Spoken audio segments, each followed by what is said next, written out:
റസൂലില്ലാ ബഅദ്. സഹോദരങ്ങളെ, ശൈത്താൻ നമ്മുടെ ജീവിതത്തിൽ സ്വാധീനം ചെലുത്തുന്ന, നമ്മുടെ ജീവിതത്തിലേക്ക് അവൻ പ്രവേശിക്കുന്ന, നമ്മുടെ ഖൽബിനെ കീഴടക്കുന്ന 7 കടമ്പകളുണ്ട്, 7 അഖബാത്തുകൾ, ഹർഡിൽസ് എന്ന് വേണമെങ്കിൽ പറയാം.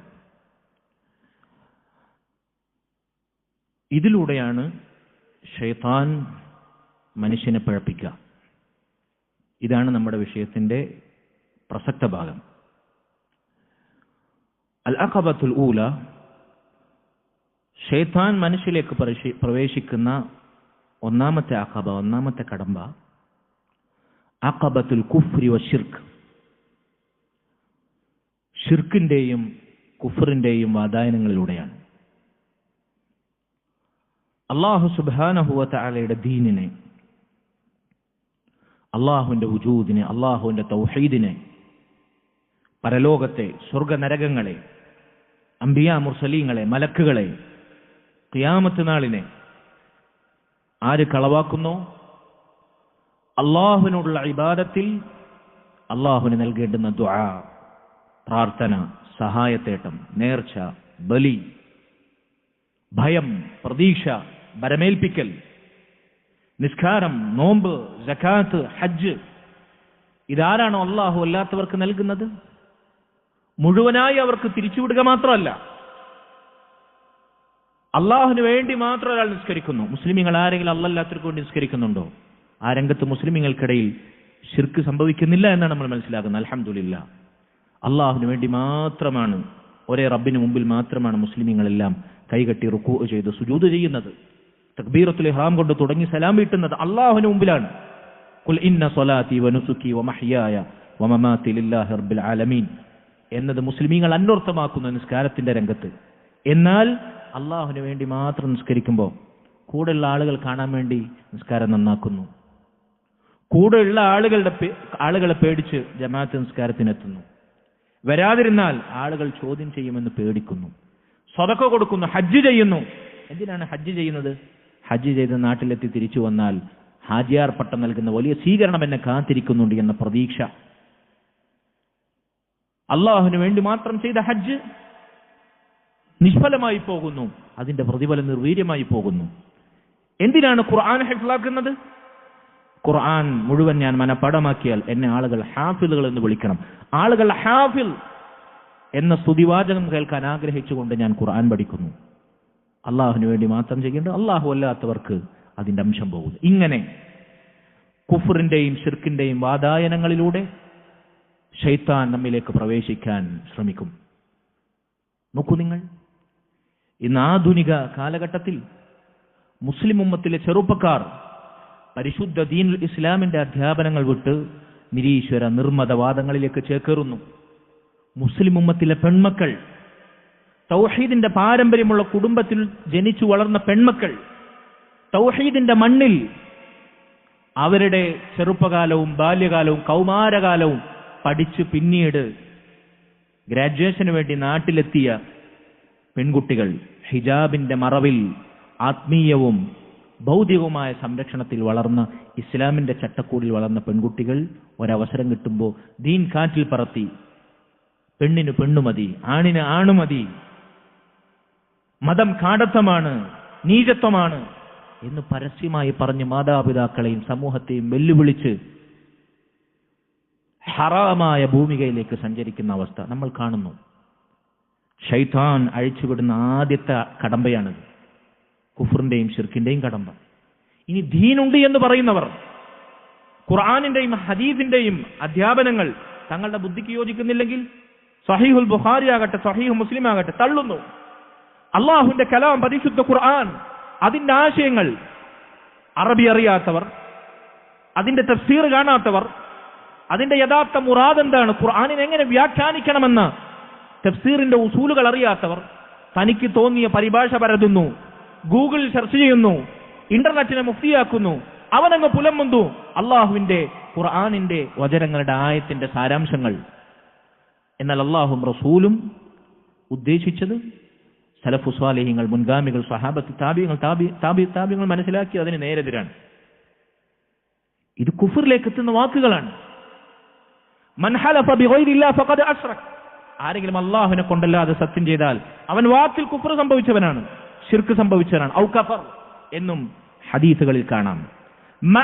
മൻ തഅല്ലക തമീമതൻ ഫഖദ് അശ്റക, ആരെങ്കിലും ഉറുക്ക് കെട്ടിയാൽ, ഏലസ് കെട്ടിയാൽ, ചരട് കെട്ടിയാൽ ശിർക്കാണത്. ആ ചരട് തന്നെയും തന്നെ സംരക്ഷിക്കും, ഉറുക്ക് തന്നെ സംരക്ഷിക്കുമെന്ന് വിചാരിച്ചാൽ, വിശ്വസിച്ചാൽ അത് വലിയ ശിർക്കാണ്. ഇസ്ലാമിന്റെ പടിക്ക് പുറത്തു പോകുന്ന വലിയ ശിർക്ക്. അള്ളാഹുവിന് സാധിക്കുന്നത് ഈ ചരടിന് സാധിക്കുമെന്ന് വിശ്വസിച്ചാൽ, അല്ല ഈ ചരട് കാരണമായി അള്ളാഹു തന്നെ സംരക്ഷിക്കുമെന്ന് വിചാരിച്ചാൽ, അള്ളാഹു നിശ്ചയിക്കാത്ത സബബ് ചരടിന് സംരക്ഷണത്തിന് ഏർപ്പെടുത്തിയതിന് ശിർക്ക് അസ്ഗറിലേക്ക് അവൻ പതിക്കും. ലാ ഹൗല വലാ ഖുവത ഇല്ലാ ബില്ലാഹ്. റസൂലുള്ളാഹി സ്വല്ലല്ലാഹു അലൈഹി വസല്ലമയുടെ അടുക്കൽ സഹാബികളിൽപ്പെട്ട ഒരാൾ ഒരിക്കൽ വന്ന് പറഞ്ഞു, അള്ളാഹുവിന്റെ റസൂലേ, മാ ശാ അല്ലാഹു വശിഅ്ത, അള്ളാഹുവും താങ്കളും ഉദ്ദേശിച്ചു പ്രകാരം നടന്നു. കാര്യങ്ങൾ അള്ളാഹുവും താങ്കളും ഉദ്ദേശിച്ചത് പ്രകാരം നടന്നു. നബി സല്ലല്ലാഹു അലൈഹി വസല്ലം ദേഷ്യം കൊണ്ട്, രോഷം കൊണ്ട് അവിടുത്തെ മുഖം തുടുത്തു, ചുവന്നു.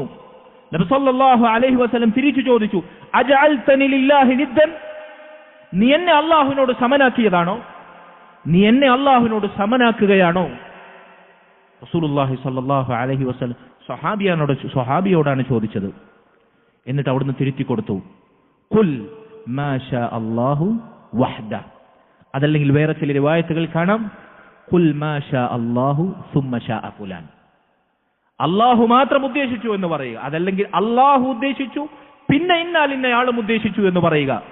അല്ലാഹുവിന്റെ ഉദ്ദേശത്തോടൊപ്പം വാ എന്ന അത്ഫിന്റെ വാവ് ചേർത്ത് എന്നെ പരാമർശിക്കുന്നത് വാക്കിൽ നീ അല്ലാഹുവിനോട് എന്നെ സമനാക്കുന്നതാണ്, ശിർക്കിലേക്ക് നയിക്കുന്ന വാചകമാണ് എന്ന് റസൂലുള്ളാഹി സ്വല്ലല്ലാഹു അലൈഹി വസല്ലം തിരുത്തി. അള്ളാന്റെ റസൂലിന്റെ ആ ചോദ്യം ചോദിച്ച സഹാബിയുടെ മനസ്സിൽ തെല്ലൊരംശം അള്ളാഹിനോട് നബിയെ സമനാക്കുകയാണ് എന്ന ഉദ്ദേശം ഉണ്ടാവും? ഇല്ല. എന്നിട്ടും വാക്കിൽ സംഭവിച്ച അബദ്ധം റസൂലുള്ള ഗൗരവത്തിൽ തിരുത്തി, ശിർക്കിലേക്ക് പോകുന്ന വാചകമായതുകൊണ്ട്. ഇനി ഈ ഹദീസിനെ ദുർവ്യാഖ്യാനിച്ചുകൊണ്ട് മുസ്ലിം പണ്ഡിത വേഷധാരികൾ അത് അള്ളാഹിനെ സമനാക്കി ചോദിച്ചുകൊണ്ടാണ് അത് തിരുത്തിയ പോലും. അതുകൊണ്ടാണ് തിരുത്തിയത് എന്ന് സഹാബിയെക്കുറിച്ചുള്ള ആക്ഷേപമാണത്. ലാ ഹൗല വലാ ഖുവത ഇല്ലാ ബില്ലാഹ്. സഹോദരങ്ങളെ, ഇങ്ങനെ കുഫറിന്റെയും ശിർക്കിന്റെയും വിവിധങ്ങളായ വൈവിധ്യങ്ങളായ വൈകൃതങ്ങളായ വഴികളിലൂടെ ശൈത്താൻ നമ്മിലേക്ക് പ്രവേശിക്കാൻ പരിശ്രമം നടത്തും. മറ്റൊരു ഉദാഹരണം പറയുകയാണെങ്കിൽ, ആധുനിക കാലഘട്ടത്തിൽ സ്ഥാപിക്കപ്പെട്ട ഇസങ്ങൾ, കമ്മ്യൂണിസം, മാർക്സിസം, അതുപോലെ തന്നെ എത്തിസം, പിന്നെ അതുപോലെ ലിബറലിസം, ഇങ്ങനെയുള്ള ഡെമോക്രസി, ഇങ്ങനെയുള്ള മനുഷ്യനിർമ്മിതമായ പ്രത്യയശാസ്ത്രങ്ങൾ, ഇത് അള്ളാഹുവിന്റെ ദീനിനേക്കാൾ ഉത്തമമാണ്. അതിലെ നിയമങ്ങൾ ജനാധിപത്യ, മതേതരത്വ, സെക്യുലറിസം പിന്നെ നിറഞ്ഞു നിൽക്കുന്ന, അതല്ലെങ്കിൽ പിന്നെ കമ്മ്യൂണിസം, ഇങ്ങനെ ഏത് ഇസങ്ങളാകട്ടെ, മനുഷ്യ സ്ഥാപിക്കുന്ന ഏത് ഇസങ്ങളാകട്ടെ, അതല്ലെങ്കിൽ ആധുനിക ശാസ്ത്രം, അത് നമ്മുടെ മുന്നിൽ വെക്കുന്ന സംഭാവനകൾ, അധ്യാപനങ്ങൾ, ഇതൊക്കെ ഇസ്ലാമിനേക്കാൾ ഉത്തമമാണെന്ന് വിചാരിച്ചാൽ ആ വിചാരം അവൻ പറയണ്ട. ആ വിചാരം കൊണ്ട് അവൻ ഇസ്ലാമിന്റെ പടിക്ക് പുറത്താണ്. ഇനി ഇസ്ലാമിനേക്കാൾ ഉഷാറാണെന്ന് വിചാരിക്കില്ല, ഇസ്ലാം പോലെയാണ്, ഇസ്ലാമിൽ ഖൈറുണ്ട്, അതിൽ ഖൈറുണ്ട്, ഇസ്ലാമിനെ പോലെ തന്നെ എന്ന് വിചാരിച്ചാൽ ആ വിചാരം കൊണ്ട് അവൻ കുഫറിലേക്ക് പോകുന്നതാണ്. ഇനി അങ്ങനെ വിചാരിക്കേണ്ടതില്ല. അവന്റെ വാക്കിൽ അത് വന്നാൽ അത് കുഫറിലേക്ക് പോകുന്ന വാക്കാണ്. ഇങ്ങനെ അല്ലാഹു സുബ്ഹാനഹു വ തആല അവന്റെ ദീൻ അതിനേക്കാൾ ഉത്തമമായത്, സമമായത് മനുഷ്യനിർമ്മിതികളിൽ, പ്രത്യയശാസ്ത്രങ്ങളിൽ ഉണ്ട് എന്ന വിശ്വാസം പോലും കുഫറിലേക്ക് എത്തിക്കും. ഇനി നമ്മൾ വിശ്വസിക്കേണ്ട, നമ്മൾ പറയണ്ട. അങ്ങനെ പറയുന്ന ഒരുത്തൻ അവൻ പറഞ്ഞത് ശരിയാണ് എന്ന് ശരിവെച്ചാൽ മതി.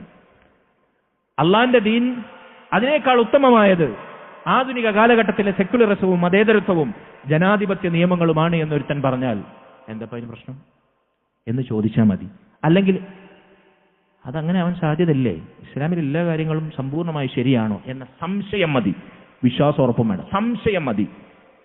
കാഫിറായ ഒരുത്തൻ, അവൻ കാഫിറാണോ, അള്ളാഹുവിനെയും അവന്റെ റസൂലിനെയും പരലോകത്തെയും സ്വർഗ്ഗനരകങ്ങളെയും അംഗീകരിക്കാതെ കുഫ്റിലായി ശിർക്കിലായി മരിച്ച ഒരാൾ കാഫിറാണോ എന്ന് സംശയിച്ചാൽ മതി. മൻ ശക്ക ഫീ കുഫ്രിഹിം, ആ സംശയം കൊണ്ട് അവൻ ഇസ്ലാമിന്റെ പടിക്ക് പുറത്തു പോകും. ലാ ഹൗല വലാ ഖുവത ഇല്ലാ ബില്ലാഹ്. ഒന്ന് ആലോചിച്ച് നോക്കൂ നിങ്ങൾ. ഇങ്ങനെ കുഫറിന്റെയും ശിർക്കിന്റെയും വ്യത്യസ്തങ്ങളായ രൂപങ്ങളിലൂടെ ശൈത്താൻ നമ്മിലേക്ക് കയറി വരും. ഇതാണ് ഒന്നാമത്തെ കടമ്പ. ഇതിൽ മനുഷ്യൻ വീണാലോ, ഇങ്ങനെ സംശയം കൊണ്ടോ വിശ്വാസം കൊണ്ടോ വാക്കുകൊണ്ടോ പ്രവൃത്തി കൊണ്ടോ നടപടിക്രമങ്ങൾ കൊണ്ടോ കുഫറിന്റെയും ശിർക്കിന്റെയും ലാഞ്ചനകൾ ശൈത്താൻ കൊണ്ടുവന്നിട്ട് നമ്മൾ പേറി നടന്നാലോ, ശൈത്താൻ അവന്റെ ശത്രുതയുടെ തീ അത് തണുപ്പിച്ചേൽക്കും. ശൈത്താൻ പിന്നെ അടങ്ങിയിരിക്കും. കാരണം എന്താ? ശൈത്താന് കിട്ടേണ്ടത് കിട്ടി, ശൈത്താന്റെ താല്പര്യം അവിടെ ജയിച്ചു. ശൈത്താൻ ലിയകൂനു മിൻ അസ്ഹാബി സഈർ, താൻ പോകുന്ന നരകത്തിലേക്ക് കൊണ്ടുപോകാനാണ് ഇവരെ ക്ഷണിച്ചത്. അവൻ നരകത്തിന്റെ ആളായി തീർന്നു, കുഫറിലായി ശിർക്കിലായി. പിന്നെ ശൈത്താൻ അവന്റെ പണിയും കിട്ടി. പിന്നെ അവന്റെ കാര്യത്തിലേക്ക് ശൈത്താൻ തിരിഞ്ഞു നോക്കൂല. കുഫറിലും ശിർക്കിലും അവനെ തളച്ചിട്ട് കഴിഞ്ഞു. ഇനി ഈ കുഫറിന്റെയും ശിർക്കിന്റെയും കടമ്പകൾ താണ്ടിക്കടന്ന ഒരാൾ രക്ഷപ്പെട്ടാലോ? രണ്ടാമത്തെ കടമ്പ അഖബത്തു സാനിയ, രണ്ടാമത്തെ കടമ്പ അഖബത്തുൽ ബിദ്അ, ബിദ്അത്തിന്റെ കടമ്പയാണ്. ബിദ്അത്തുകളുടെ രൂപത്തിൽ ശൈത്താൻ നമ്മിലേക്ക് എത്തും. എന്താണ് ബിദ്അത്തുകൾ എന്ന് പറഞ്ഞാൽ? ബിദ്അത്തുകൾ എന്ന് പറഞ്ഞാൽ നന്മകളുടെ രൂപത്തിലാണ് ബിദ്അത്തുകൾ വരിക. ദിക്റല്ലേ, സ്വലാത്തല്ലേ, നല്ലതല്ലേ, പുണ്യമല്ലേ, സുഹൃതമല്ലേ, നന്മയല്ലേ, ഇങ്ങനെയാണ് ബിദ്അത്തുകൾ എത്തുക. അല്ലാഹു സുബ്ഹാനഹു വ തആല റസൂൽ സല്ലല്ലാഹു അലൈഹി വസല്ലം അവിടുന്ന് കാണിച്ചു തന്ന നന്മകളാണ് നന്മകൾ. നന്മകളായിട്ടുള്ളത് എന്തെല്ലാം ഉണ്ടോ അതെല്ലാം റസൂലുള്ളാഹി സ്വല്ലല്ലാഹു അലൈഹി വസല്ലം നമുക്ക് കാണിച്ചു തന്ന് പൂർത്തിയാക്കിയിട്ടാണ് പോയിട്ടുള്ളത്. അള്ളാഹുവിന്റെ റസൂൽ സല്ലല്ലാഹു അലൈഹി വസല്ലമയോട് എങ്ങനെയാണ് സ്നേഹം പ്രകടിപ്പിക്കേണ്ടത്? അതിനൊരു നബിദിനാഘോഷത്തിന്റെ ആവശ്യമുണ്ടോ? റസൂലുള്ളാഹി സ്വല്ലല്ലാഹു അലൈഹി വസല്ലമയോ അവിടുത്തെ സ്വഹാബത്തോ അവിടുത്തെ പത്നിമാരോ താബിഈങ്ങളോ താബിഈങ്ങളോ ഈ ഉമ്മത്തിന്റെ അയിമ്മത്തുകളായ 4 മദ്ഹബിന്റെ ഇമാമിങ്ങളോ പോലും ഹിജ്റ 400 വർഷം വരെയുള്ള ഒരു ഇമാമിന്റെ ഒരു കിതാബിൽ പോലും ഒരു ഹർഫ് പോലും നബിദിനാഘോഷത്തെ പറ്റി നമ്മൾ കാണാൻ സാധിക്കുകയില്ല. കാരണം അത് നന്മയായിരുന്നുവെങ്കിൽ അവർ നമ്മെ കാണുന്നതിന് മുൻകടക്കുമായിരുന്നു. അവർ ചെയ്തില്ല. ഇന്ന് നോക്കൂ നിങ്ങൾ, നമ്മൾ സാക്ഷിയായതല്ലേ കഴിഞ്ഞ മാസങ്ങളിൽ നബിദിനാഘോഷത്തിന്റെ പേരിൽ നമ്മുടെ മസ്ജിദുകൾ അലങ്കരിക്കപ്പെടുന്നു. മുസ്ലിമീങ്ങൾക്ക് ഏറ്റവും വലിയ ആഘോഷം 2 ഈദുകളാണ്, ഈദുൽ അദ്ഹയും ഈദുൽ ഫിത്തറും. ഈ ഈദിനില്ലാത്ത ആഘോഷങ്ങളാണ് നബിദിനത്തിന്റെ പേരിൽ. ഈദിന് ഏതെങ്കിലും പള്ളി അലങ്കരിക്കുന്നത് നിങ്ങൾ കണ്ടിട്ടുണ്ടോ? നമ്മുടെ നാട്ടിൽ ഈദുൽ അദ്ഹക്കും ഈദുൽ ഫിത്തറിനും ഏതെങ്കിലും മസ്ജിദ് മാല ബൾബിട്ട് അലങ്കരിക്കുന്നത് നിങ്ങൾ കണ്ടിട്ടുണ്ടോ? ഈദിന്റെ വിളംബര നടത്തുന്നത് നിങ്ങൾ കണ്ടിട്ടുണ്ടോ?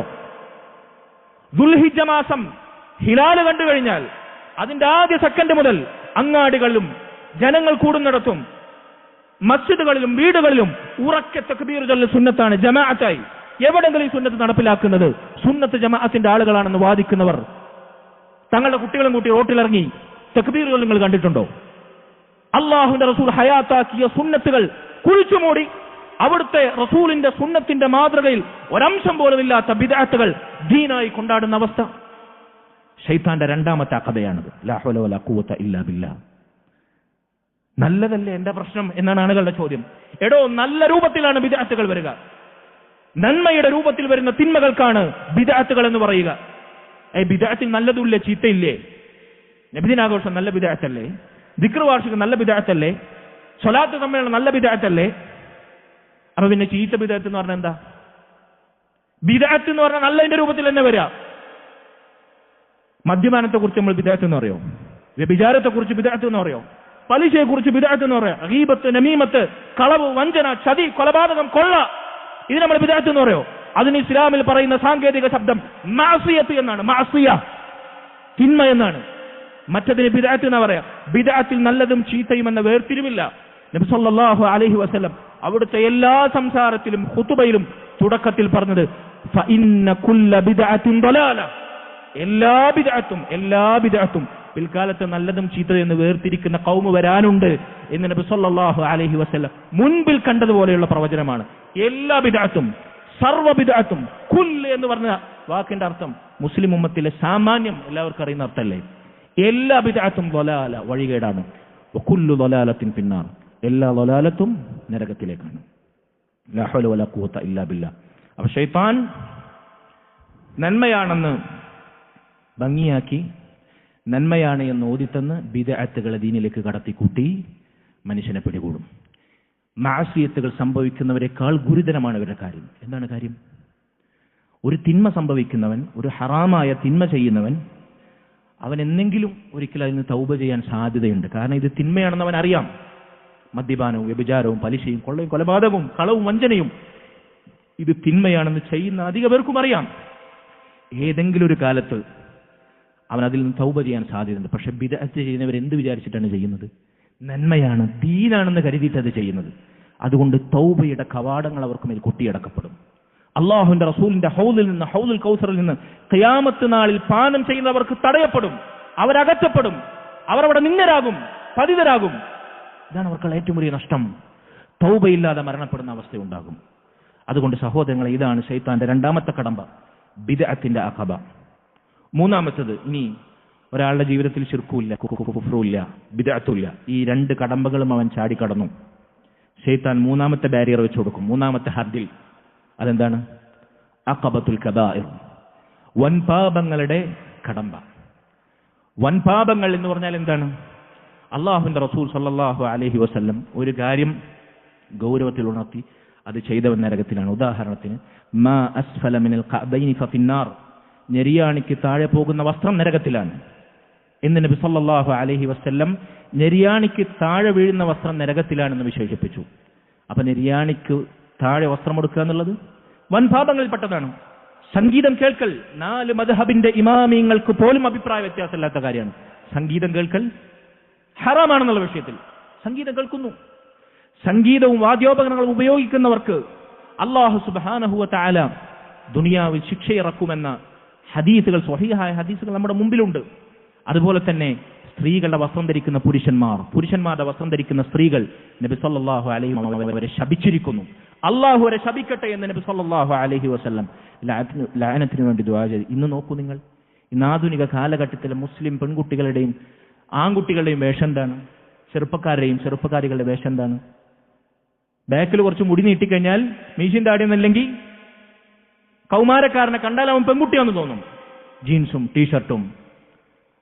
അതല്ലെങ്കിൽ ആണുങ്ങളെപ്പോലെയുള്ള വേഷം ധരിക്കുന്ന പെൺകുട്ടികളെയും സ്ത്രീകളെപ്പോലെ താടി മുളച്ചിട്ടും മീശ മുളച്ചിട്ടും ക്ലീൻ ഷേവ് അടിച്ച് നടക്കുന്ന ആൺകുട്ടികളെ നമുക്ക് കാണാൻ സാധിക്കും. താടി വടിക്കൽ ഹറാമാണെന്നുള്ള വിഷയത്തിൽ മദ്ഹബിന്റെ ഇമാമിങ്ങൾക്ക് പോലും അഭിപ്രായ വ്യത്യാസമില്ല. ആഴ്ചയിൽ മുസ്ലിം ഉമ്മത്തിലെ ചെറുപ്പക്കാർ പോയി ക്ഷൗരം ചെയ്യുന്നു. ഒരു കാലത്ത് താടി നീട്ടുന്ന ട്രെൻഡ് ഏതോ സെലിബ്രിറ്റിയും സിനിമാ നടനും കൊണ്ടുവന്നപ്പോ മുസ്ലിം ഉമ്മത്തിലെ ചെറുപ്പക്കാരൊക്കെ താടി നീട്ടാൻ തുടങ്ങി. അള്ളാഹുവിന്റെ റസൂൽ സല്ലല്ലാഹു അലൈഹി വസല്ലം താടി നീട്ടാൻ പറഞ്ഞതിൽ അവർക്ക് താല്പര്യമില്ല. ഇങ്ങനെ ദീൻ വിലക്കിയ ഹറാമായ കാര്യങ്ങൾ, പലിശയുടെ ഏറ്റവും താഴ്ന്ന രൂപം സ്വന്തം ഉമ്മയെ വ്യഭിചരിക്കുന്നതിന് സമാനമാണ് എന്ന് നബി സല്ലല്ലാഹു അലൈഹി വസല്ലം പറഞ്ഞു. ബാങ്കുമായി ബന്ധപ്പെടാത്ത, പലിശയുമായി ബന്ധമില്ലാത്ത എന്തിടപാടാണ് മുസ്ലിം ഉമ്മത്തിൽ നടത്തുന്നത്? ലാ ഹൗല വല. അത് വളരെ നിസാരമാണ്. വളരെ ലാഘവത്തോടെ പലിശയെ കാണുന്നു. തന്റെ സഹോദരന്റെ കുറവുകൾ അവന്റെ അഭാവത്തിൽ പറഞ്ഞ ഗീബത്ത്, അവന്റെ പച്ചമാംസം തിന്നുന്നതിന് തുല്യമാണ്, വൻപാപമാണ്. രണ്ടാളുകൾക്കിടയിൽ പ്രശ്നമുണ്ടാക്കാൻ വേണ്ടി ഏഷണെ പാടി നടക്കുന്ന നമീമത്താണ്, ഖബറിൽ ശിക്ഷിക്കപ്പെടുന്നതാണ്, വൻപാപമാണ്. ഇങ്ങനെ എണ്ണിയാൽ വീട്ടിൽ അള്ളാഹുവിന്റെ ദീൻ വിലക്കിയ ഹറാമുകൾ അനുവദിച്ചു കൊടുക്കുന്ന പിതാവ് ദയ്യൂസാണ്, കൂട്ടിക്കൊടുപ്പുകാരനാണ് എന്ന് അള്ളാഹുവിന്റെ റസൂൽ സല്ലല്ലാഹു അലൈഹി. സ്വന്തം പെൺമക്കളെ, സഹോദരിമാരെ, ഭാര്യമാരെ, താൻ ചെലവിട കൊടുക്കുന്ന സ്ത്രീകളെ അള്ളാഹുവിന്റെ ദീനിന്റെ ഹിജാബിന്റെ മറവിൽ ഇസ്ലാം പഠിപ്പിച്ച വസ്ത്രധാരണത്തിൽ വളർത്താതെ അഴിച്ചുവിടുന്ന പിതാക്കന്മാർ, ഗൃഹനാഥന്മാർ ദയ്യൂസുകളാണ്. ഇസ്ലാമിന്റെ ഭാഷയിൽ കൂട്ടിക്കൊടുക്കുന്നവർക്ക് സമാനമാണ്, വൻപാപമാണ്. ഇങ്ങനെ വൻപാപങ്ങളുടെ കടമ്പകൾ എത്രയാണ്? അൽ-ഇമാം ഉദ്ദഹബി റഹിമഹുല്ലാ അദ്ദേഹത്തിന്റെ അൽ കബായിർ എന്ന് പറയുന്ന കിതാബിന്റെ വൻപാപങ്ങൾ എന്ന് അദ്ദേഹം എണ്ണിയ 100-നടുത്ത് വൻപാപങ്ങൾ അദ്ദേഹം തെളിവ് നിരത്തി ഖുർആൻ കൊണ്ട് ഹദീസ് കൊണ്ട് സ്ഥാപിക്കുന്ന കിതാബുണ്ട്. മലയാളത്തിൽ അത് വായിക്കാൻ കിട്ടും നിങ്ങൾക്ക്. മലയാളത്തിൽ അതിന്റെ പരിഭാഷയുണ്ട്. അഹ്ലു സുന്ന ബുക്സ് ഇറക്കിയിട്ടുള്ള വൻപാപങ്ങൾ എന്ന പേരിൽ. അതൊന്ന് വാങ്ങി വായിച്ചു നോക്കണം. എത്ര തിന്മകളാണ് നമ്മുടെ ജീവിതത്തിൽ വൻപാപങ്ങളുടെ രൂപത്തിൽ സംഭവിക്കുന്നത്. ഇതാണ് മൂന്നാമത്തെ കടമ്പ. 7 കടമ്പ വായിച്ചിട്ട് നമുക്ക് നിർത്താം ഇൻഷാ അല്ലാഹ്. ഇനി വൻപാപങ്ങളിൽ നിന്ന് ഒരാൾ രക്ഷപ്പെട്ടാലോ? വൻപാപങ്ങളിൽ നിന്ന് ഒരാൾ രക്ഷപ്പെട്ടാലോ? അൽ അഖബത്തു റാബിഅ, നാലാമത്തെ അഖബ അഖബത്തു സഗായിർ, ചെറുപാപങ്ങളുടെ കടമ്പയാണ്. ചെറുപാപങ്ങൾ എന്ന് പറഞ്ഞാൽ എന്താ? അള്ളാഹുവിന്റെ റസൂലോ സല്ലല്ലാഹു അലൈഹി വസല്ലം ഖുർആനിലെ ആയത്തുകളോ പ്രത്യേകം പേരെടുത്തു പറയാത്ത, വിലക്കോ അല്ലെങ്കിൽ ശിക്ഷയോ ലഅനത്തോ ഗൗരവമോ സൂചിപ്പിക്കാത്ത തിന്മകൾ. താരതമ്യേന അത് വളരെ കുറവാണ്. ഈ തിന്മകൾ അത് നമ്മളിലേക്ക് എന്ത് ചെയ്യും? ശൈത്താൻ നിസാരമല്ലേ, ആരപ്പ ചെയ്യാത്തത്, അത്ര ശുദ്ധനൊന്നാവേണ്ട ആവശ്യമില്ല, ഇത് കാലം മാറിയടോ കോലം മാറണ്ടേ, ഇങ്ങനെ പല ദുർബന്ധങ്ങളും ഇട്ട് ഈ ചെറിയ തിന്മകൾ അത് നിസാരമാക്കി നമ്മുടെ കൺമുമ്പിലിട്ട് തരും. എന്നിട്ട് എന്ത് സംഭവിക്കുന്നറിയോ? ഈ ചെറുപാപങ്ങൾ അത് വളർന്നു വലുതായി കുമിഞ്ഞുകൂടി വൻപാപങ്ങളുടെ അവസ്ഥയിലേക്ക് എത്തും. പണ്ഡിതന്മാരിൽ ചിലർ പറഞ്ഞു,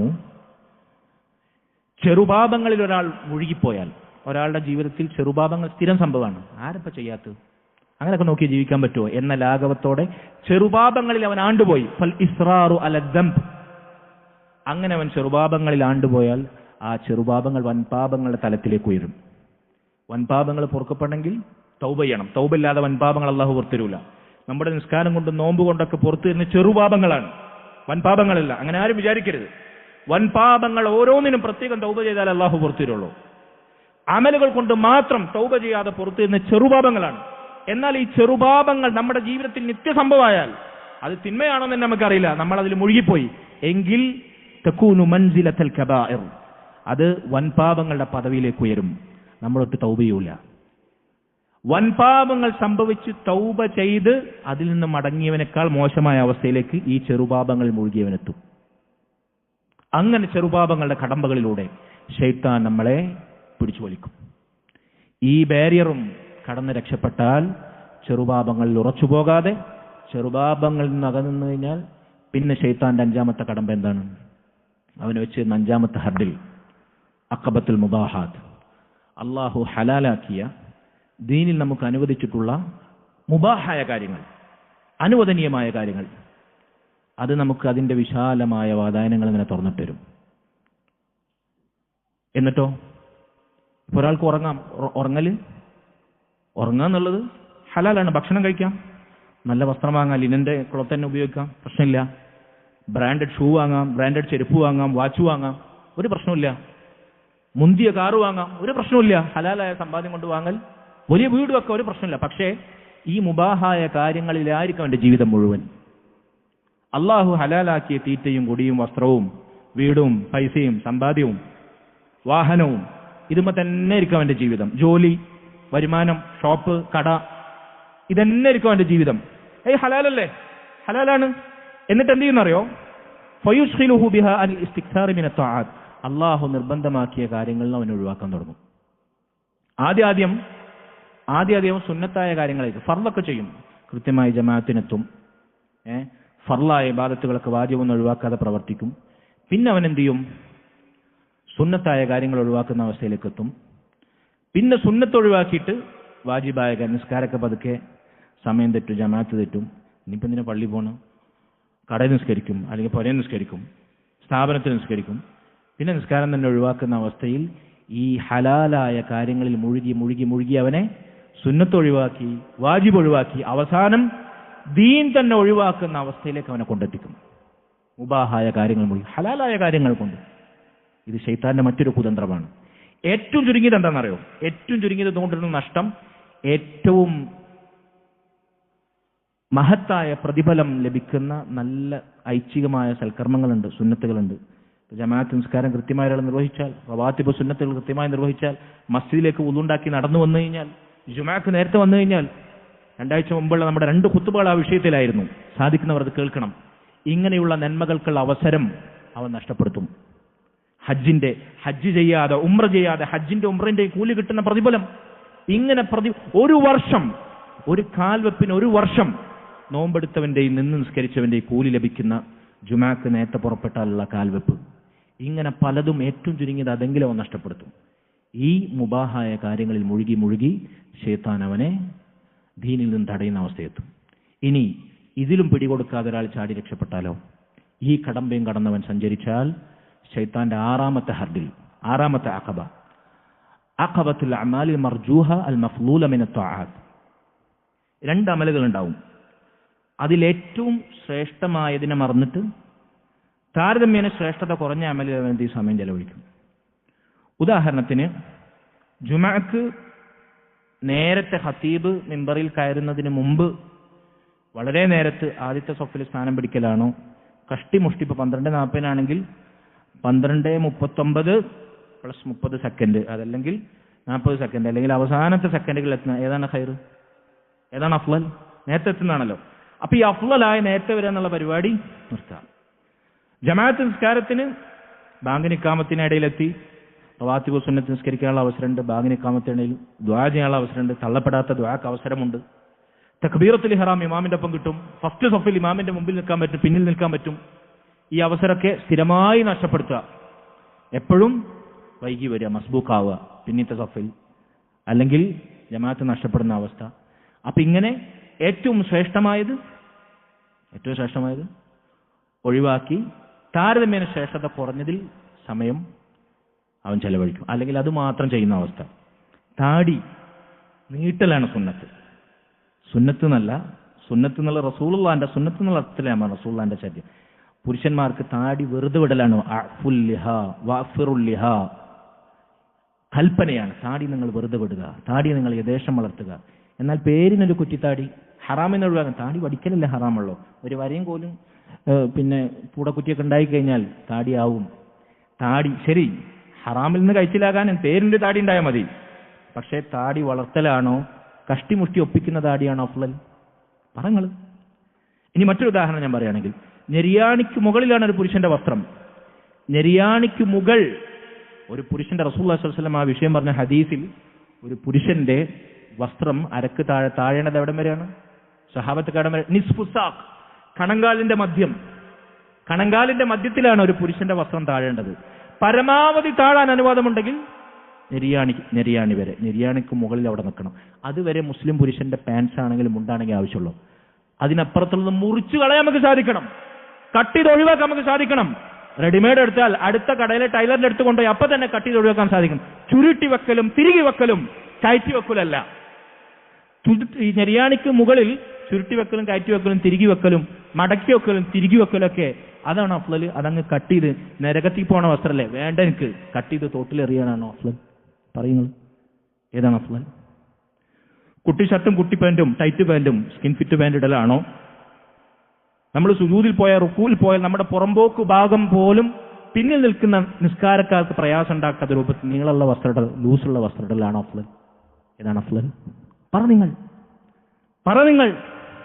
സ്ത്രീകൾ അവർ മുഖം മറക്കാതെ പർദ്ദ മാത്രം ഇട്ടാൽ മതി എന്ന് പറയലാണോ? അവളുടെ സൗന്ദര്യത്തിന്റെ ഏറ്റവും പ്രകടഭാഗമായ മുഖം പോലും അന്യപുരുഷന്റെ നയനസുഖത്തിന് തുറന്നിടാൻ സമ്മതിക്കാതിരിക്കലാണോ അഫ്ളൽ? അത് വാജിബാണ് എന്നാണ് ബഹുഭൂരിപക്ഷ ഉലമാക്കളും പറഞ്ഞത്, ആധുനികരും പൗരാണികരുമായ ഉലമാക്കൾ. ഇനി അത് വാജിബല്ല എന്ന് പറഞ്ഞ ഹുക്മ് വാദത്തിന് നമ്മൾ എടുത്താൽ തന്നെയും മുഖം തുറന്നിടലാണോ തുറന്നിടാതിരിക്കലാണോ? പുരുഷന്മാരെ, സ്ത്രീകളുടെ മുഖം കാണാത്തവരാണ് നമ്മൾ, അന്യ സ്ത്രീകൾ. നമുക്കതുകൊണ്ടുണ്ടാകുന്ന പ്രയാസം എന്താണ് നമുക്കറിയില്ലേ? ഫിത്നയല്ല നിങ്ങൾ ആരെങ്കിലും പറയോ? എന്റെ മുമ്പിൽ തലമുതിർന്ന എന്റെ പിതാമഹന്മാരുടെ പ്രായമുള്ളവർ വരെ ചിലപ്പോൾ ഉണ്ടാകും, എന്റെ ഉപ്പാനേക്കാൾ പ്രായമുള്ളവർ വരെ ഉണ്ടാവും. പറയാൻ സാധിക്കുമോ സ്ത്രീകളുടെ മുഖം നമുക്കൊരു ഫിത്നയല്ല എന്ന്? ഈ ഫിത്നയാകുന്ന മുഖം അന്യ പുരുഷന്റെ മുമ്പിൽ ഒരു ധീരമില്ലാത്ത പൂവാലന്മാരുടെ നയനസുഖത്തിന് കണ്ണ് വ്യഭിചരിക്കാൻ വേണ്ടി തുറന്നിട്ട് കൊടുക്കലാണോ അത് മൂടിവെക്കലാണോ ഒരു ഗൃഹനാഥൻ, ഒരു വലിയ നിലനിൽക്ക് നമുക്ക് അഫ്ളൽ? പറ നിങ്ങൾ. ഇങ്ങനെ ശ്രേഷ്ഠമായ കാര്യങ്ങൾ വിസ്മരിച്ച് താരതമ്യേന ശ്രേഷ്ഠമില്ലാത്ത കാര്യങ്ങളിലേക്ക് നമ്മൾ തളച്ചിടും. ഇതാണ് 6ാമത്തെ കടമ്പ. ഇനി ഇതൊന്നുമില്ലെങ്കിൽ, ഇതിനൊക്കെ ചാടിക്കടന്ന് അള്ളാഹുവിന്റെ തൗഫീക്കിനാൽ രക്ഷപ്പെട്ടുവെങ്കിൽ എല്ലാവർക്കും, എല്ലാ മനുഷ്യന്മാർക്കും ഒരിക്കലും ഒഴിച്ചുകൂടാൻ പറ്റാത്ത ശൈത്താന്റെ ഭാഗത്തുണ്ടാകുന്ന ഒരു കടമ്പയാണ് അവന്റെ കൈകൊണ്ട്, അവന്റെ നാവുകൊണ്ട് മാനസികമായി, ശാരീരികമായി, സാമൂഹികമായി, സാമ്പത്തികമായി എങ്ങനെയൊക്കെ നമ്മളെ ഞെരുക്കാൻ പറ്റുമോ അങ്ങനെയൊക്കെ ഞെരുക്കും. എത്ര ദീനിയായ ആളാണെങ്കിലും കുറിച്ചു വെച്ചോളി. അള്ളാഹുവിന്റെ ദീനിൽ നമ്മുടെ മർത്തബ, നമ്മുടെ പദവി എത്രത്തോളം ടോപ്പിലാണോ അത്രത്തോളം ഈ പറഞ്ഞ ശാരീരികവും മാനസികവും സാമൂഹികവും രാഷ്ട്രീയവും കുടുംബപരവും വൈയക്തികവുമായ രംഗത്തുള്ള പരീക്ഷണങ്ങൾ നമ്മൾ നേരിടേണ്ടി വരും. എന്താണ് ഈ പറയാൻ കാരണം? അള്ളാഹുവിന്റെ റസൂൽ സല്ലല്ലാഹു അലൈഹി വസല്ലം, ഒരു 5 മിനിറ്റ് കൂടി നിങ്ങൾ എനിക്ക് തന്നൂടെ ഈ വിഷയം ഒന്ന് പൂർത്തിയാക്കാൻ? പ്രയാസമുണ്ടോ? റസൂലുള്ളാഹി സല്ലല്ലാഹു അലൈഹി വസല്ലം പറഞ്ഞു, അശദ്ദുന്നാസി ബലാഅൻ അൽ അംബിയാ, മനുഷ്യരുടെ കൂട്ടത്തിൽ ഏറ്റവും കടുത്ത പരീക്ഷണം നേരിട്ടവർ അംബിയാക്കളാണ്. അംബിയാക്കളെക്കാൾ അള്ളാഹുവിന് ഇഷ്ടപ്പെട്ടവർ ആരാണ് സഹോദരങ്ങളെ? അംബിയാക്കളെക്കാൾ മനുഷ്യരിൽ നല്ലവരാരാണ് സഹോദരങ്ങളെ? അംബിയാക്കളെക്കാൾ ഇഹ്സാനിന്റെ ദീനിന്റെ ടോപ്പ് ലെവലിൽ ഉയർന്ന ഔലിയാക്കൾ ആരാണ് സഹോദരങ്ങളെ? അവരാണ് ഏറ്റവും കടുത്ത പരീക്ഷണം നേരിട്ടത്. എന്താണ് ആ പരീക്ഷണങ്ങളുടെ തീച്ചൂളയിൽ അവർ ആറ്റിക്കുറുക്കി സംസ്കരിച്ചെടുത്ത് അല്ലാഹു സുബ്ഹാനഹു വ തആല ആഖിറത്തിൽ അവരുടെ പദവി ഉയർത്തുകയാണ്. അപ്പോ ദീനിൽ ഒരാളുടെ പദവി കൂടുന്നിടത്തോളം ശൈത്താൻ ഈ പറഞ്ഞ 6 കടമ്പകളിലൊന്നും അവൻ വീണുപോയിട്ടില്ലെങ്കിൽ പരമാവധി അവനെ പ്രയാസപ്പെടുത്താൻ ശ്രമിച്ചുകൊണ്ടിരിക്കും. അത് ശൈത്താന്റെ പണിയാണ്, ശൈത്താന്റെ ഉദ്യോഗമാണ്. ഞാനത് സൂചിപ്പിക്കുന്ന ഒരു തെളിവ് കൂടി ഞാൻ നിങ്ങളെ കേൾപ്പിക്കട്ടെ. അല്ലാഹു സുബ്ഹാനഹു വ തആല ശൈത്താനെ സ്വർഗത്തിൽ നിന്ന് പുറത്താക്കി. ശൈത്താൻ ഖിയാമത്ത് നാൾ വരെ അവധി നീട്ടി തരാൻ ചോദിച്ചു. സൂറത്തുൽ ഇസ്രായിലെ 64-ാമത്തെ ആയത്തിൽ അല്ലാഹുവിന് അനുമതി കൊടുത്തു. എന്നിട്ട് പറഞ്ഞു, ഫസ്തഫ്സിസ് മൻ ഇസ്തതഅത മിൻഹും ബിസൗതിക്, നീ നിന്റെ ശബ്ദം കൊണ്ട്, നിന്റെ ക്ഷണം കൊണ്ട്, നിന്റെ പ്രബോധനം കൊണ്ട് കൂട്ടാൻ പറ്റുന്നവരൊക്കെ ഇളക്കി വിടാൻ പറ്റുന്നവരൊക്കെ ഇളക്കി വിട്ടോ. വഅജ്ലിബ് അലൈഹിം ബിഖൈലിക വറജ്ലിക്, നിന്റെ കുതിരപ്പടയെയും നിന്റെ കാലാൾപ്പടയെയും നിന്റെ സൈനികരെയും അവർക്ക് മേൽ നീ അഴിച്ചു വിട്ടോ. വശാരിക്കും ഫിൽ അംവാലി വൽ ഔലാദ്, അവരുടെ സമ്പത്തിലും സന്താനങ്ങളിലും നീ പങ്കാളിയായിക്കോ. നീ അവരെ പോയി ഫിത്നയിലാക്കിക്കോ, ഹറാമ് ചെയ്യിച്ചോ. സന്താനങ്ങളുടെ സമ്പത്തിന്റെ വിഷയത്തിൽ തോന്നിവാസികളാകാൻ നീ അവരോടൊപ്പം പങ്കാളിയായിക്കോ. അള്ളാഹു അനുമതി കൊടുക്കണം. വൈദ്ഹും, നീ അവർക്ക് മോഹന വാഗ്ദാനങ്ങൾ, ഭംഗിവാചകങ്ങൾ നൽകി കൊടുത്തോ. നീ അവർക്ക് മോഹന വാഗ്ദാനങ്ങൾ കൊടുത്തോ. വമാ യഇദുഹുമു ശൈത്താനു ഇല്ലാ ഗുറൂറ, എന്നിട്ട് അള്ളാഹു പറയാണ്, ശൈത്താൻ അങ്ങനെ മോഹന വാഗ്ദാനങ്ങളുമായി വരും, വഞ്ചനയുടെ വാഗ്ദാനങ്ങളല്ലാതെ ശൈത്താൻ ഒന്നും മനുഷ്യർക്ക് നൽകുകയില്ല എന്ന് അള്ളാഹു പറയാണ്. എന്നിട്ട് അള്ളാഹു പറഞ്ഞു, ഇത് സംഭവിക്കും, ശൈത്താൻ അനുമതി കൊടുത്തതാണ്. ശൈത്താൻ അവന്റെ കുതിരപ്പടയെയും കാലാൾപ്പടയെയും മരിക്കുന്ന സമയത്താണ് അത് ഏറ്റവും കൂടുതൽ നമ്മൾ അനുഭവിക്കുക. വൽ അയാദു ബില്ലാഹ്, അവസാന വേളയിൽ. കാരണം ആ അവസാനം മോശമായി കഴിഞ്ഞാൽ ശൈത്താൻ കഴിച്ചിലായി, ശൈത്താൻ ഒരാളെയും കൂടി കിട്ടി, മെമ്പറായി. അതുകൊണ്ട് മരണത്തിന്റെ അവസാന വേളയിൽ അവസാനം നന്നാകുന്നതിലാണ് കാര്യം. നബി സല്ലല്ലാഹു അലൈഹി വസല്ലം പറഞ്ഞില്ലേ, ഇന്നമൽ അഅമാലു ബിൽ ഖവാതീം, അമലുകൾ പരിഗണിക്കുക അവസാനം പരിഗണിച്ചിട്ടാണ്, നമ്മുടെ പാരമ്പര്യം പരിഗണിച്ചിട്ടല്ല.